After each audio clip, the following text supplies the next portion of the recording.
ubwa mbere hoho amategeko arahana mwene inyifato yo kuza kuvyura abantu basinziriye kuko kirazira, bavyita mu gifaransa tapage nocturne. Itegeko rirahana ivyo bintu. Rero ico jewe ndi buvuge ni iyo ngendo mbi y'umugambwe CNDD-FDD ireka abantu bayo bakigenza bunyamaswa hagati mu gihugu, uko bavuga bati nta buduhana turi barugira vyose n'ibitagirwa turabikora. Iyo mu gihugu abantu bamaze kurenga kirazira bakigirira ivyo bashaka kuko bazi ngo nta ubakomakoma, burya iyo kiba kirimo kirata agaciro, kiba kiriko kirata akaranga kaco gashimikiye ku mico.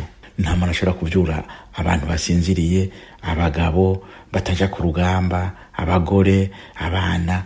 None ibyo nene bisigura iki atari ubugome, ububisha? Mugabo abantu bariko barabigira batazi ko ariko aragira ububisha n'ubugome. Rero je nagira nsabe abategetsi baho hantu ibyo bintu babihebe, abo bantu babareke, basanzwe bifite ibibazo vyabo. Uyu munsi nawo kubongerereza ibindi bibazo ni bibi, ni kubatonturiza imitima kubera iki?